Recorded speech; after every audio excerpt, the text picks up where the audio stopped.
Morning, ladies and gentlemen. Today we're going to continue with class 3.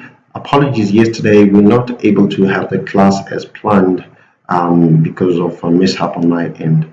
However, this is going to be short and quick. Well, short is a relative term, but I think in about 45 minutes we should be done. It's looking at the revenue and operations as a continuation from class 3. If you recall, last time we had left the class after building up the timing schedule.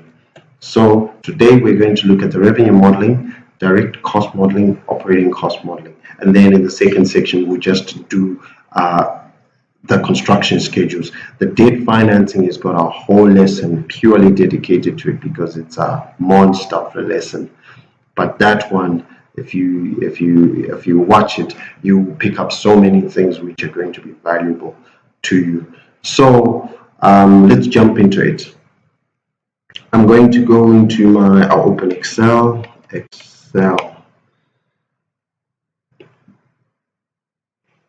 and we need to start from this copy day 2, copy finish. Then yeah, just remove that. Great. So this is where we stopped last time, and we're going to be building the revenue schedule from there as follows. First thing that we would like to do is just add a separate sheet, and we'll call it maybe to revenue and operations.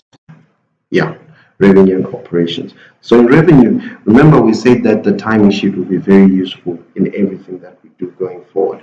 So the first thing that we would like to do, maybe just call this revenue and operations sheet. There's a fancy way of picking this using a formula, but I mean, there is no need for that. So yeah, so the first thing in revenue is we need to build up the timing schedule, of which the timing schedule is determined by what we've already set up before. So period starts date. I'm in column E. You can be in any column because I guess at the end of these things, period, end date, you can always change it. And then operations, flag, and then we'll have the year count. We need the year. In fact, we need the year and the year count so that we know is it the first year, second year, and so on. And then we need the percentage of operations. So if you recall, the thing is, we'll be modeling our revenue on a semi-annual basis. However, if it's semi-annual, that also means that if it's semi-annual, it means that we don't necessarily have accuracy in the dates when we pick up. Let's say construction period is 9 months or it's 3 months. So if it's 9 months, it means that it's not going to explicitly start within the end of the period, since it's 6 months. So we have to find a percentage. So it means that assuming the construction period is 9 months, it means the first 6 months will be 0, but the next 6 months won't necessarily be 0, but it will be 50% of that period. So we have to do a pro rata portion. This is why in the timing schedule I added this. Where is it? Operations percentage. So you can see this is a perfect example. So it starts off 0, 0, and then it turns to 50%. So in this particular period, we're not taking the whole period because we know part of it will be used in construction. So we are only taking 50%. Yeah. Great. So we need the number of days again, and we need period count. And then maybe we just make this the same font. Again, I'm using shortcut Alt HF If you use Alt, it brings up that, H brings up that, and basically these things, you don't need to worry about them now. You get used to it over time and you'll be able to do it more efficiently. So the secret is every time you want to do something, try to do it without using the mouse. Learn how to do it. And then the more you do it, the better you will become at it. And then number one, we're going to bring the general assumption. So we've got that inflation index that we modeled, and then we will also have the revenue growth. So here, the period start, we're going to be using the semi-annual. So we'll use the timing schedules, semi-annual that, and the period end is the same. So Control D just duplicates. Alt H O I is to auto fit the cells because you saw they were too small. So yeah, Alt H O I just changes this. Then operations flag, again, is the same thing. Where is the operations flag? There, yes. And then the year count. Do I have a year here? Oh, I don't have a year here. So the year is very simple. Just year is the formula and period end. So it will pick up the year. And then year count. Again, I don't have year count, but I think, let me say operations year count. Then Alt HOI to auto fit. So when the operations start, then it will start to accumulate the years for operations. For simplicity, we just assume that anytime the operation flag is 1, it will use that as a year. I'll show you what that means later. And then percentage of operations, I've explained what that is before. Where is it? Operations, that. Then days is just this end date minus the start date plus 1, because we have to include the start date. And then period count, again, this is columns. We want to start from F9 where we are to F9 again where we are, but we want to lock where we start. So this way, with this formula, we incrementing as we move it to the left. If I lock it on the beginning, so it will lock the column, the starting column.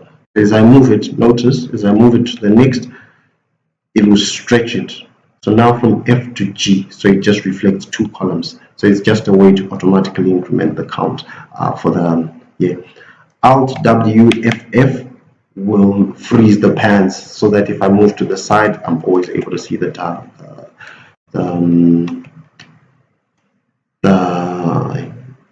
headings. So I'll drag this to the side. Let's see. 120, how many years? If we're doing 20 years, that means 20 times 2. 20 times 2, right? So this is way too much. Let me just cut it. 20 times 2 is 40. So maybe if we get up to 49, let's see.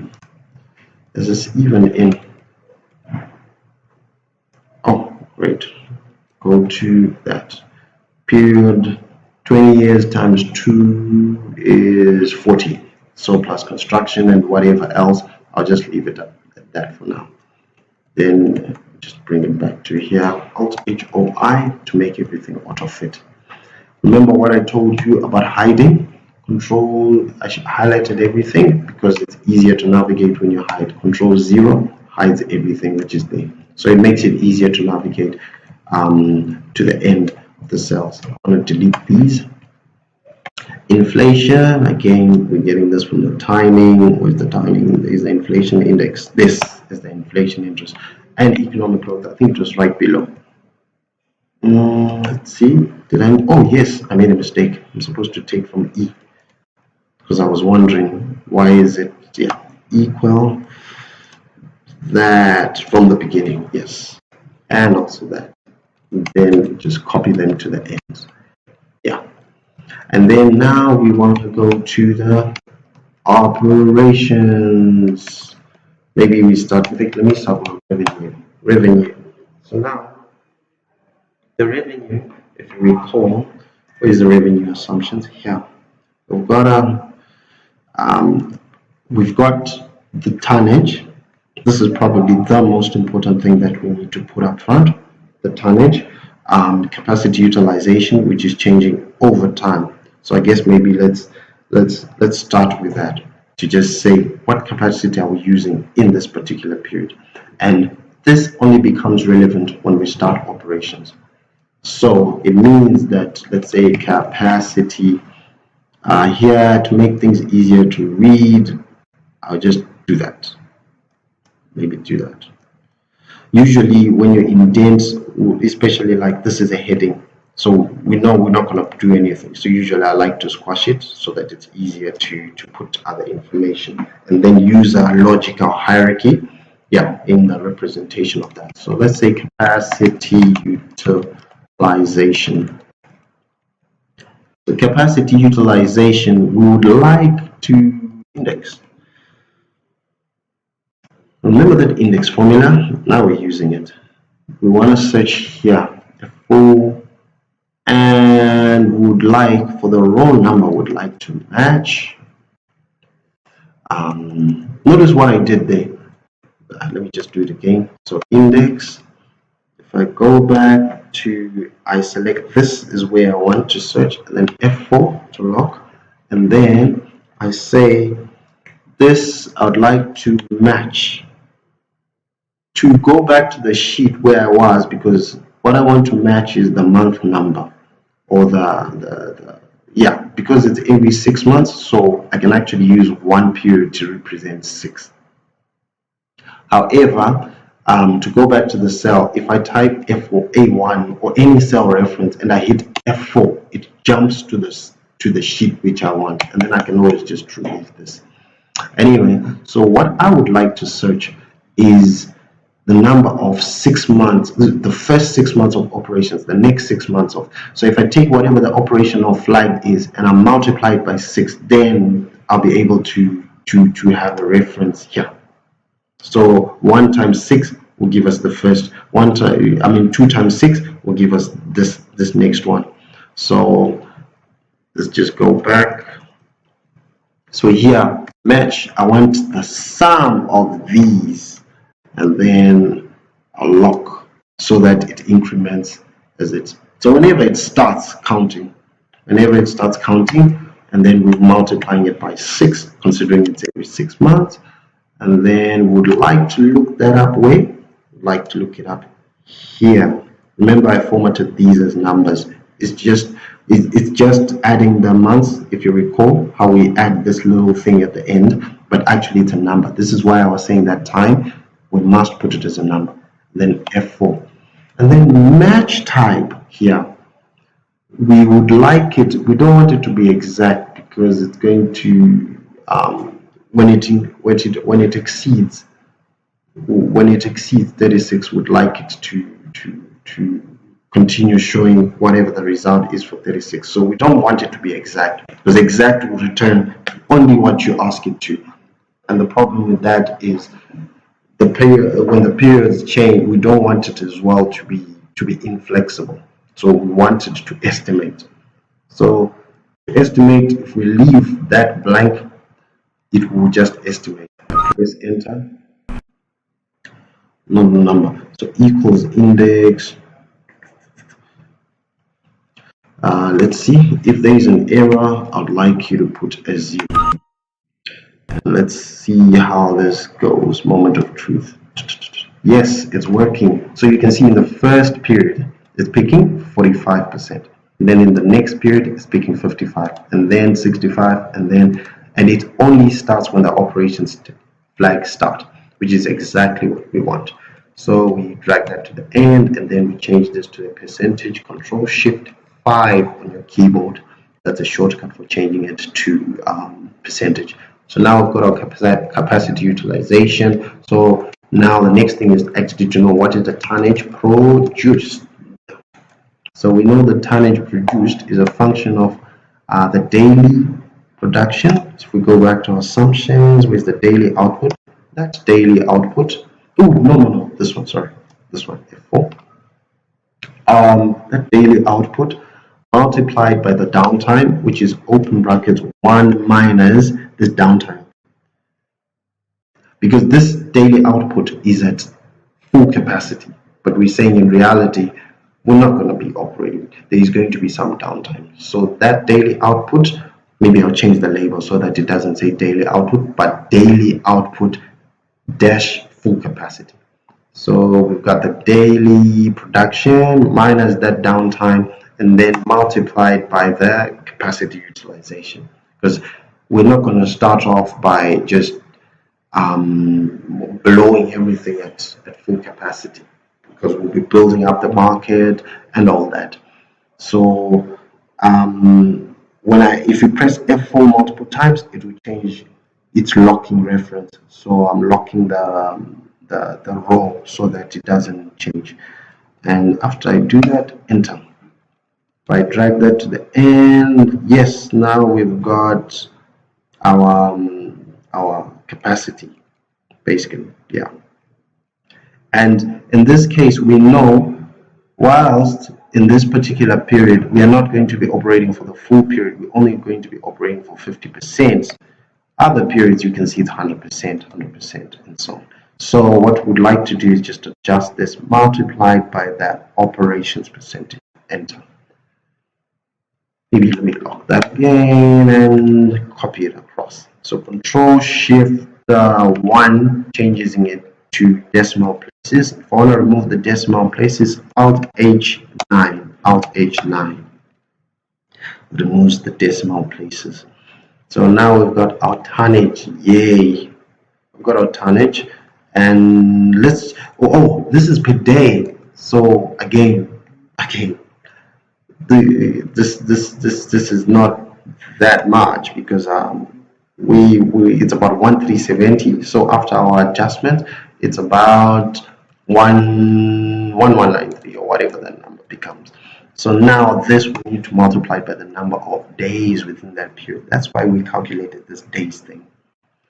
And across. So boom, now we've got our total tonnage production, and now we can work out the things like the revenue. So we can say price per the, what is it called, revenue in USD.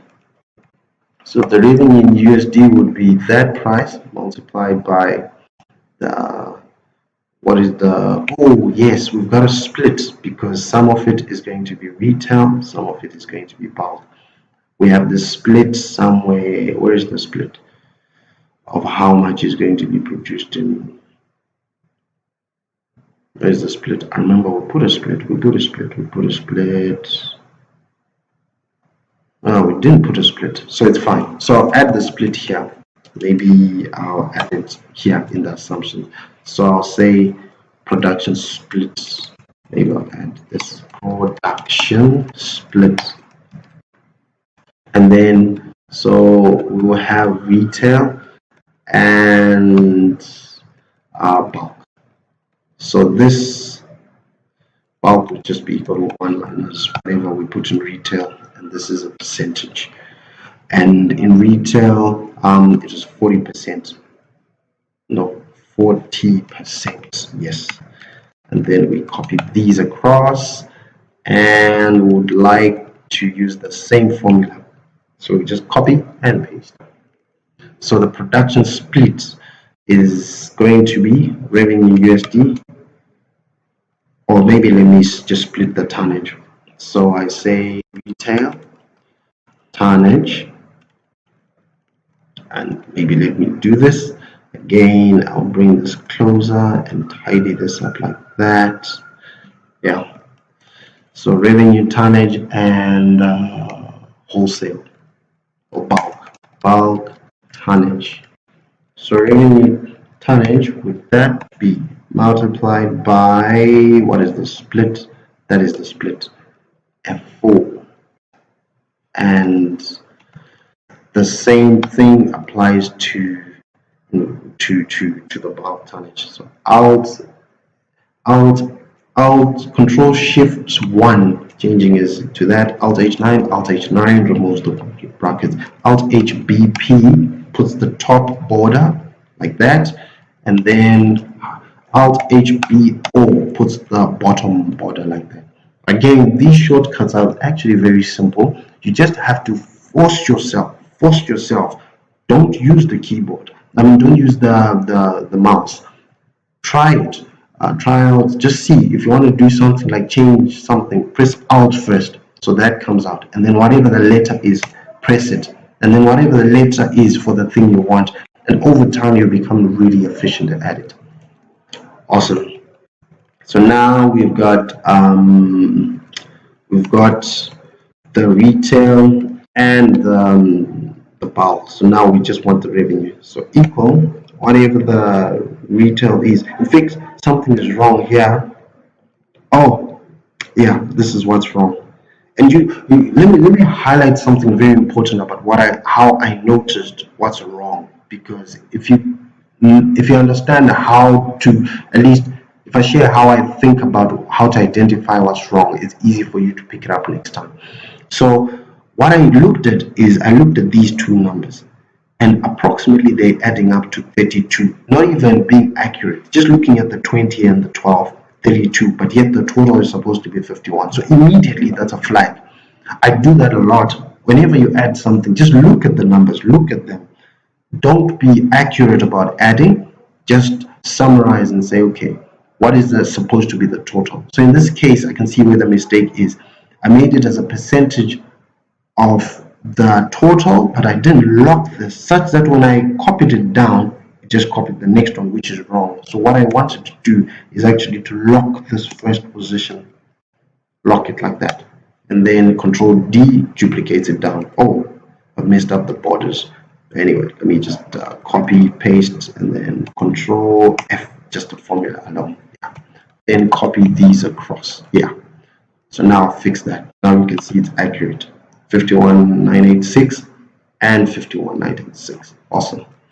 So the retail revenue is the tonnage multiplied by that. Yes, F4. Enter. It's not complete though, because we know that our price is going to be adjusting over time, and we will just increase it by the inflation factor, which we have up there.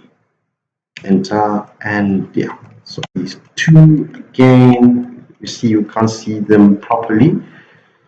And what I did, let me just explain. I said Alt HOI, auto fits everything, but it's bad because it's messing up that stuff. So I'll just do it for the stuff we can't see. Yeah. So this is the numbers, and again, when you see the numbers, you would like them to make sense. And you see, when you see a number like this, that's a revenue of 4 billion. So we know something is wrong with the way we are forecasting. We are estimating the future. So one of the things that has to come in mind in this play is just to sense check the numbers that you have.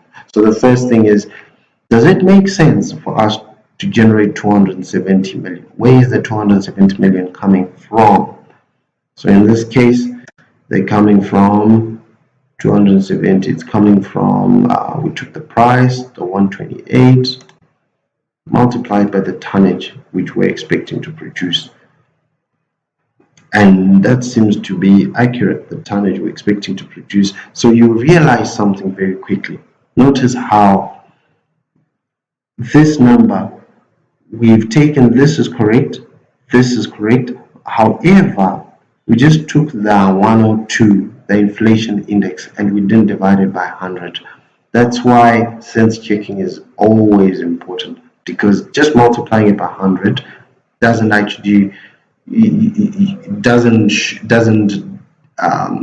remove the, at least, rather what I want to say is, if we want to adjust for inflation, it's not just multiplying by 100, because this number is changing over time. So we have to divide by 100 again to get it to base, because what we want is just an incremental portion. So divided by 100. So if we copy it across again, you see these numbers are more sensible. Much more sensible. And again, it's the same thing. When you look at these things, they need to make sense to your head. When it doesn't make sense, something is wrong. And trust me, when you think something is wrong, something is wrong. Most of the time. Most of the time, yeah. Great. So now we've got our revenue and alt equals to do a sum, alt HBP, no, alt HBC, and then we just copy that across. So now we've got our total revenue, and then alt H6 indents it so that it's easy for the eyes to look at. It must be logical. And then now we can go to the direct cost. So direct cost, we've got a bunch of them here. If we go down, where is our direct cost? There is our direct cost. So we can actually copy them. Hey, I had it here. I had it here. Maybe I put it where it wasn't logical, such that I couldn't find it, because the split was not supposed to be down here of the proportion of retail customers. It was supposed to be up here. So yeah. So maybe I'll remove this. I'll remove this because now we're no longer using it. We've put it in a more logical way up here. Great. So now we just copy these direct costs and then we take them here. We paste them. So we've got gypsum, pozzolana. Pozzolana's got two L's, I think. So usually what I like to do is, instead of putting it direct like this where you copy and paste, I like to actually reference sometimes, where I pick it from there and then control enter. It's because sometimes if I change one thing, I would like it to cascade across everything. So sometimes instead of manually then changing some of these things, because we might realize that, oh, no. In this particular cement plant, our mixture is not necessarily going to be using pozzolana, but it's going to be using some other ingredient, like ash. There's this ash which is used in cement as well, which must be added, but sometimes isn't. So it's an easy way to just keep your things in check. Even if you have an error, you will be able to see it, because if I was to go to assumptions, let's say I was to remove one and then I go back, notice there's a ref, which is very important. It's hard to pick up that ref if I don't have some of the things linked. So yeah. And then gypsum. So now gypsum, we know what is gypsum. Gypsum is that per ton. So we lock it like that, multiply by A1 F4 again to jump to the sheet where you're coming from, delete everything, and then you just go up to the tonnage produced. Tonnage produced, yeah.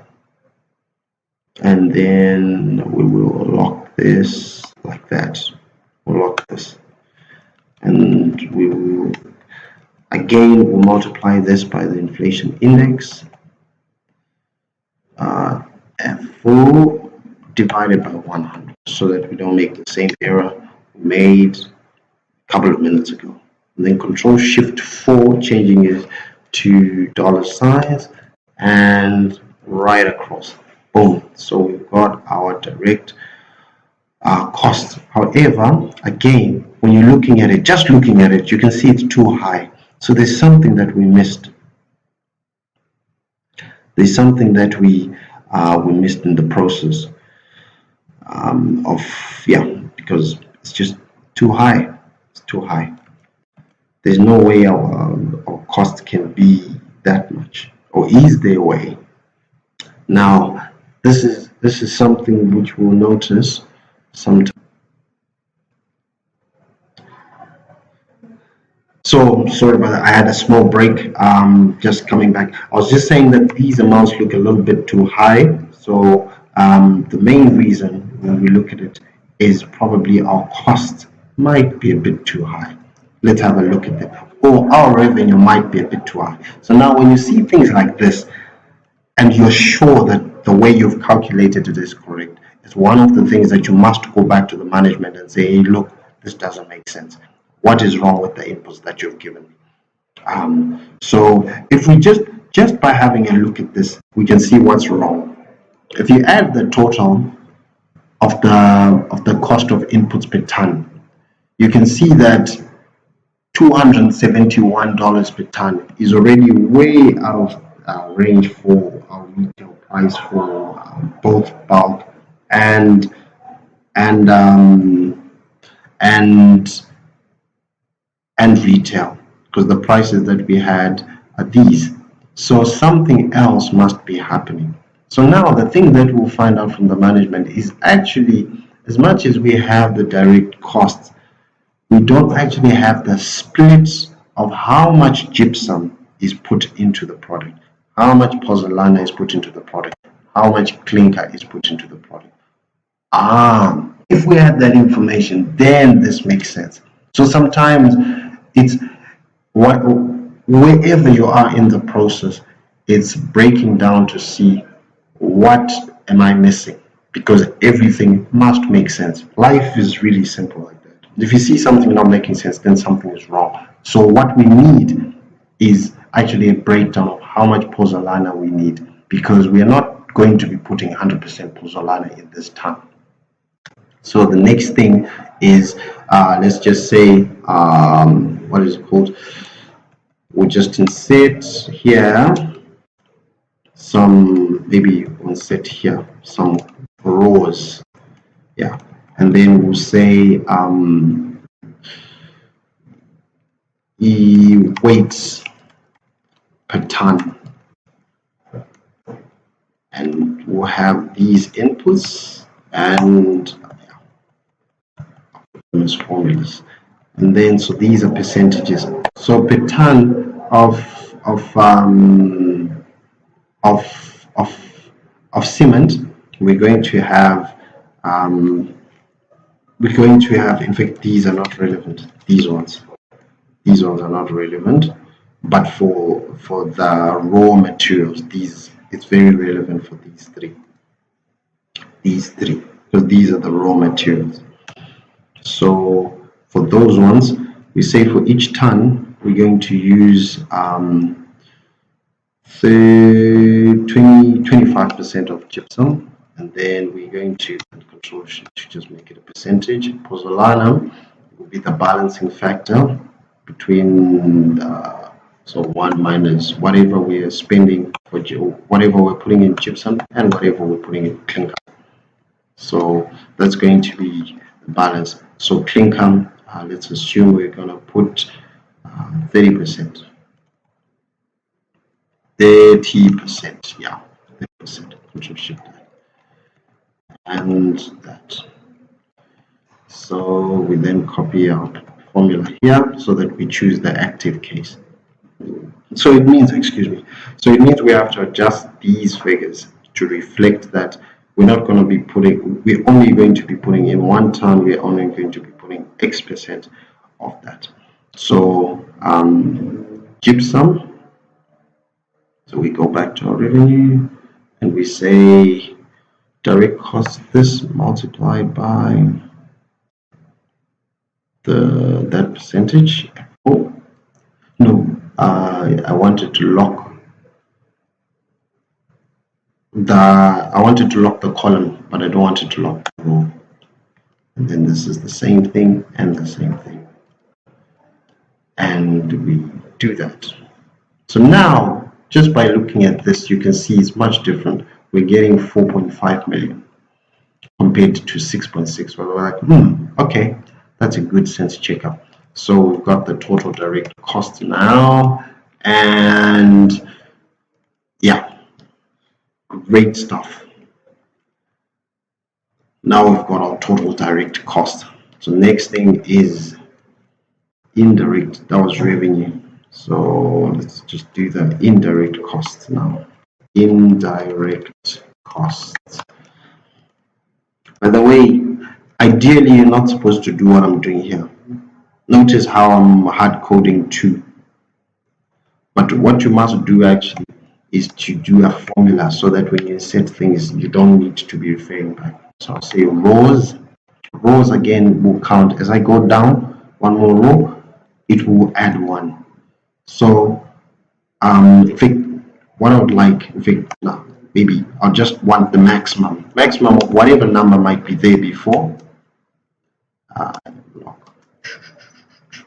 whatever number might be there before this number plus 1. So for the first one, it will use 1. Next one, you can see what it's doing. It's checking what's the maximum number that I've seen before, add 1 to that. So same thing. So that way, even if we add something here, like let's say we add something here, you can see automatically the numbering changes. It's a neat trick to make your life more smooth. So indirect cost, we have whatever indirect costs. We've got administration and employment cost. These percentages, we are certainly going to change them, tweak them. Yeah, but the good thing is we have a framework now. So we've got our administration cost and employment. Enter. So assumptions, that percentage multiplied by a 1 multiplied by the revenue. Yay! And we lock that. And boom, we've got our costs.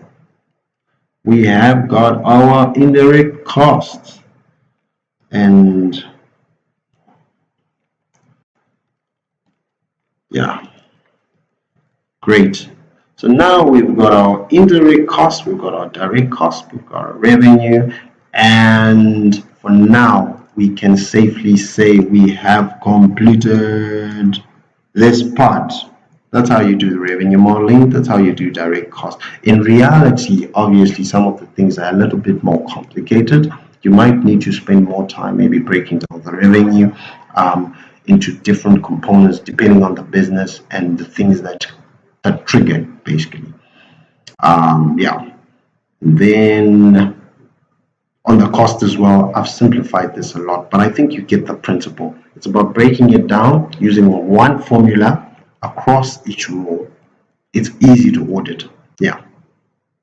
So now the next section, section 2, is the construction.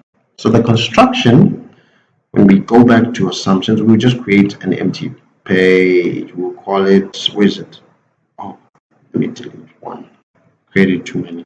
So we call it construction. In fact, construction must be the second one, and the revenue third, and I move it there.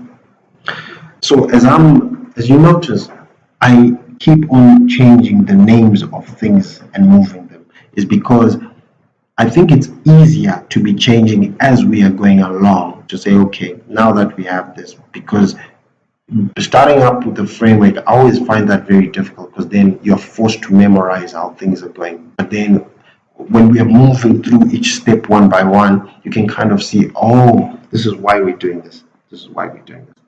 So now let's just run quickly through that construction. Yeah. Construction.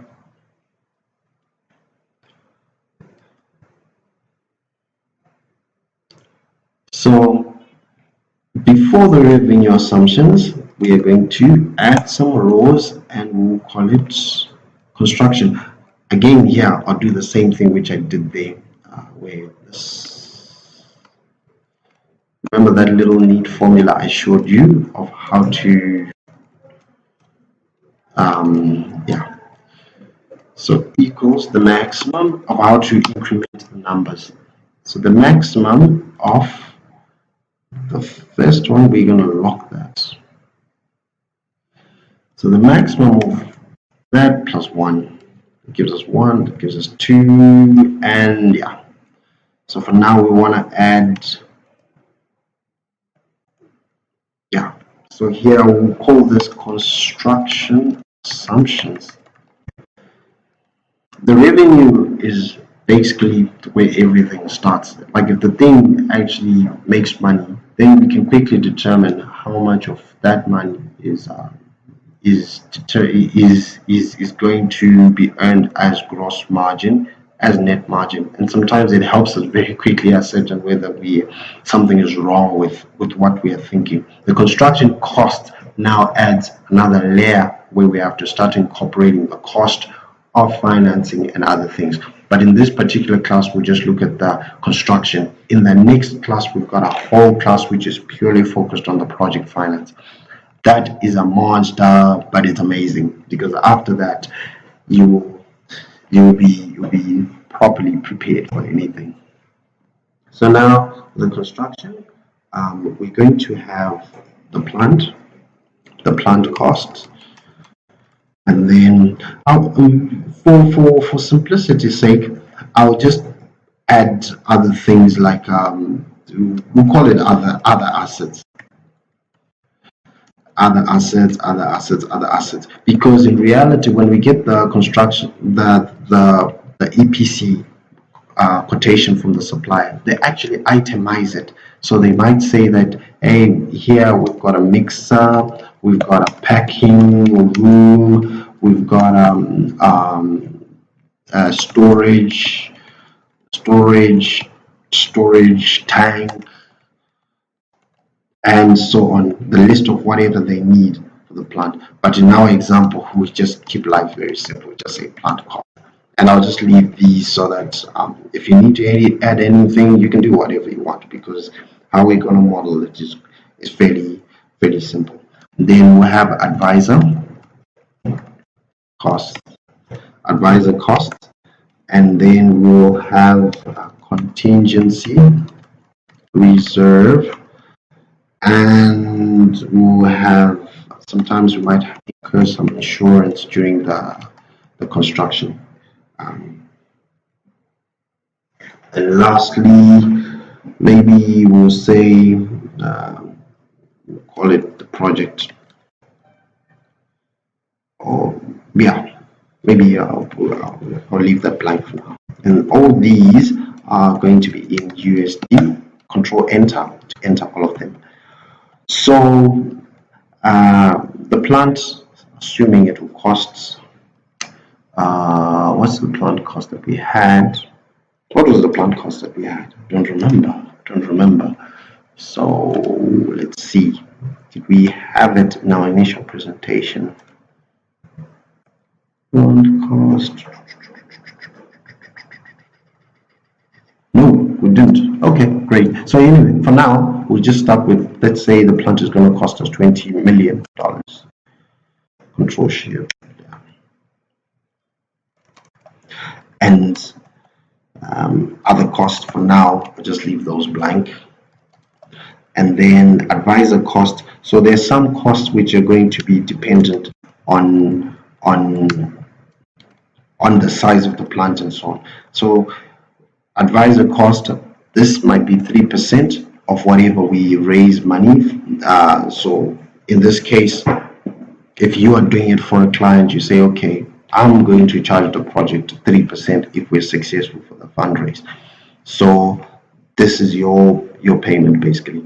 And then contingency reserve, we're going to put 5% aside. Whatever the total costs are, we'll add 5% extra. And then insurance during construction, so maybe we say 1%. Or if the plant, in fact, it's usually quite small. But anyway, we'll set it to 0.5%. Yeah. And great. So advisor costs. So advisor, the sum of these multiplied by that advisor cost. Enter. And then contingency, the sum of all of those multiplied by the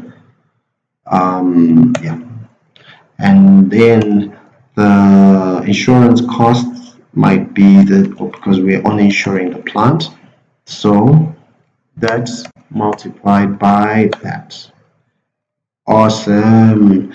Now we've got something very interesting here, where how do we tell just by looking at these numbers that there's something else happening here?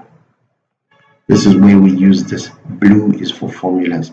So let me just copy this across, and then we just do a simple exercise to just put the formulas in a way which is easy to read.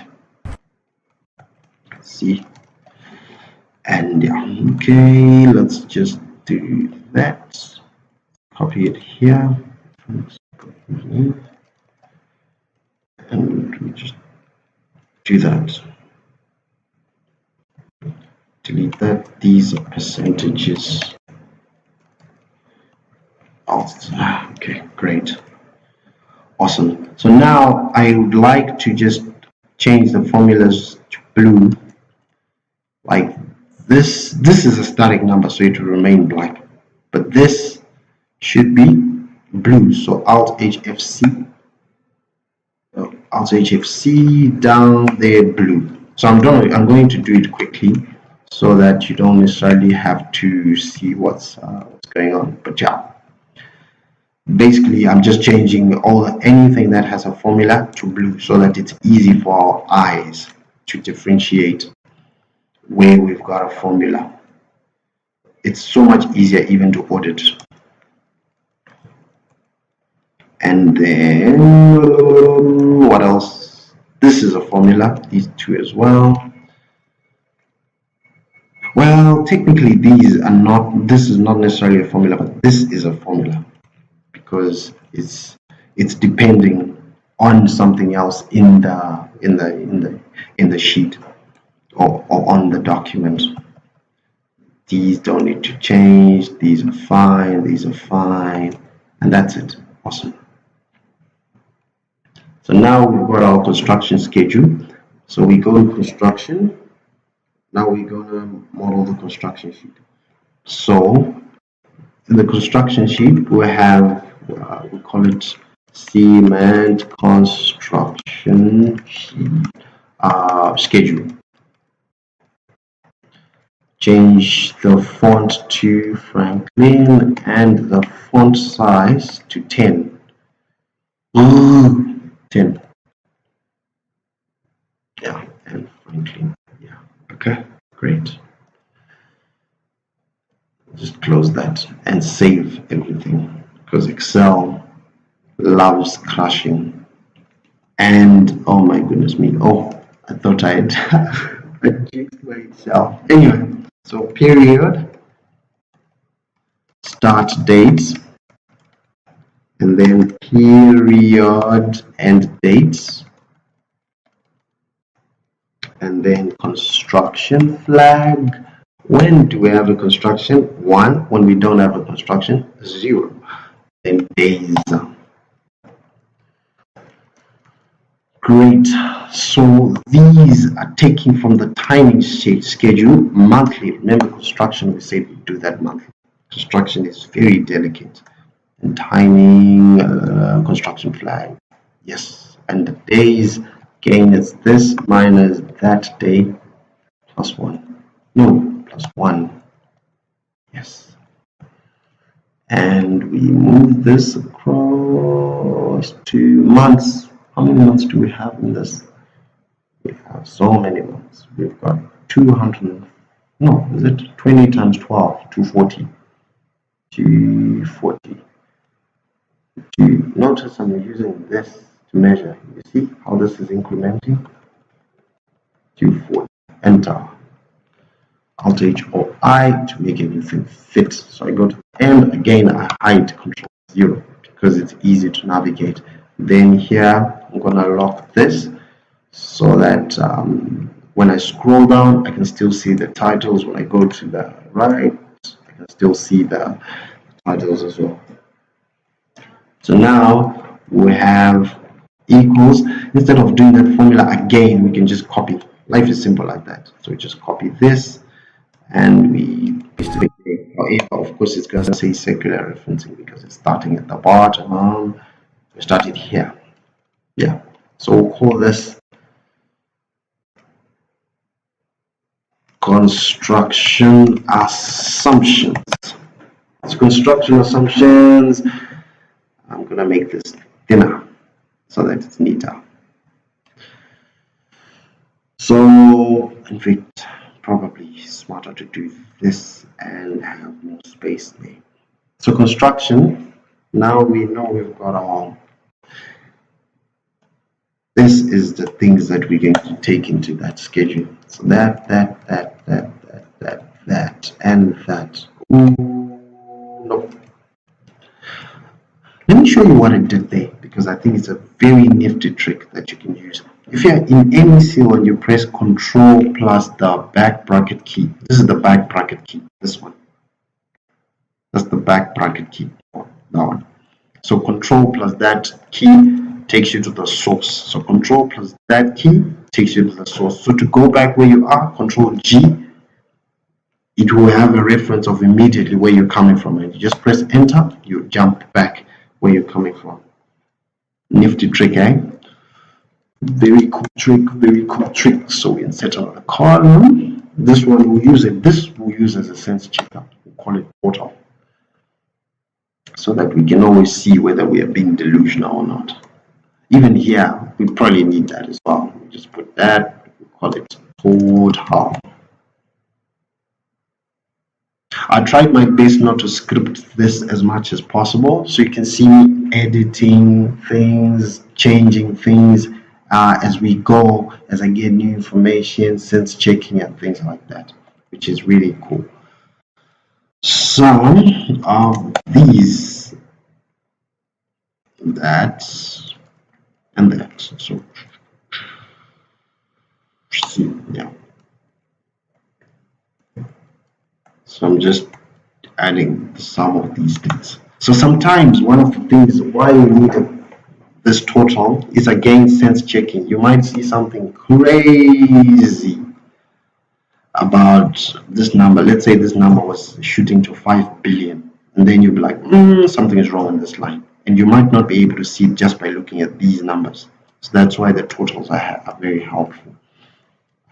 So this again. Yeah, great. So we go to the construction. Now the construction schedule, we need to add something else. We need to add a drawdown schedule. So if we go to the monthly, because each month we're not going to, for month 1 of construction to month, how long is it? To month 12, those months we would like to be taking the relevant portion of the plant which needs. So if it was broken down to, let's say, the tanks, the mixers, the storage, some of the things can be incurred at the end. But in our example, we're going to simplify it and just assume that we're going to equally draw down on these things through the construction period. So to do that, we can just do it simply here. Maybe I'll just say draw down schedule. Draw down schedule. So what we have here, and literally what we'll do is just we'll take whatever the amount is in the construction period divided by the sum of whatever is in the construction period. So it will be 0. So you can see it's 8%, 8%, 8%, 8%, up to there. Yeah. So everything is coming up to a total of 100. And all I did was to take whenever we've got a flag of construction, that divided by the total flags that we have construction. So that will just give us like an equal, proportional drawdown. So we use that now here. So we say here, construction flag, we just say drawdown schedule. So we've got 2 drawdowns. So maybe I'll call this construction. The other drawdown that will occur is on that date. That one is not to be confused with this one. So sometimes notice how when things are too squashed, and if you try to make them fit, you end up having way too much space. So sometimes what I like to do is just put it close by, but then I align it to the right. Alt H, align it to the right. Yeah. Because if you align it to the right, especially if the other cells are empty, then it still looks neat and doesn't look too clunky. So the drawdown schedule is that. Yeah. Then we just put it there. So now we know whatever the cost of the plant is. Where's the plant? This F4 float lock so that only the column is locked, multiplied by A1, F4 to jump back to the cell, and I delete those, and then multiplied by that. Then I lock the row so that as I move down, it doesn't change the row. And I paste across. So paste this across. So you can see it's coming up to 21,730. Is this the same as that? If we just do a quick calculation, 21,730. So it's calculating correctly. Now we've got a construction. Oh, and it doesn't look pretty. So we just go in the months where it doesn't look pretty, and we highlight Alt H or I to make it auto fit. And let's remove the excess zeros because it just make it look clunky. Alt H9, Alt H9. Perfect. So now we've got our construction assumptions, and we're going to add other costs later on, loan upfront cost here. However, these ones have a little twist in how they are calculated, so we'll come back to that. That's a process I think they call debt sizing, yeah, where we're going to say, okay, as much as we know we need to spend this on each drawdown, part of this will be equity, part of it will be debt. But for all the debt that we are getting, since this is a project finance means that the project is paid only from the returns of that project. So it means that as long as operations haven't started, we can't pay anything back to debt. That means we have to find a way of compounding the portion which is due from each drawdown. However, that portion is also that interest which is going to be capitalized is not just to be is not just going to go to debt. It will also be shared between the debt and the equity. So part of the drawdown has to consider that. It's a very delicate balance, as we'll see. That's why we've got a full class on that. Now that we've got this, we are going to end the lesson here.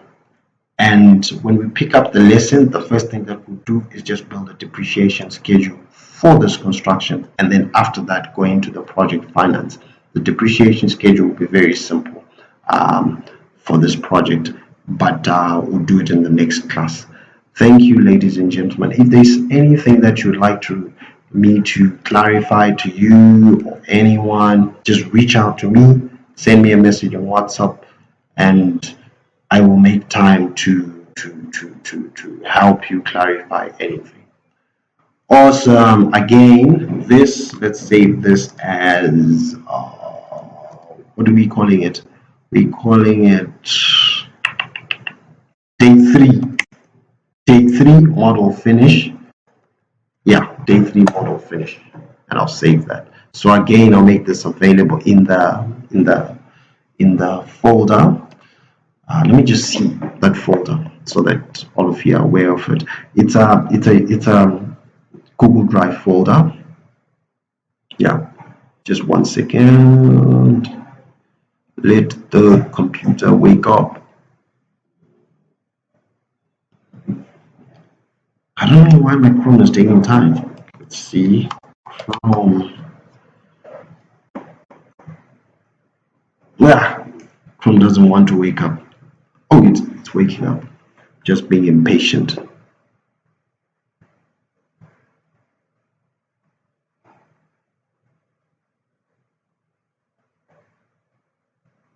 So if I go to drive and drive down, let's see where this takes us. This is a link.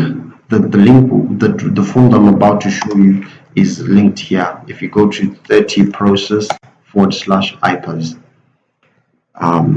yeah, you will get the folder which I'm about to show you.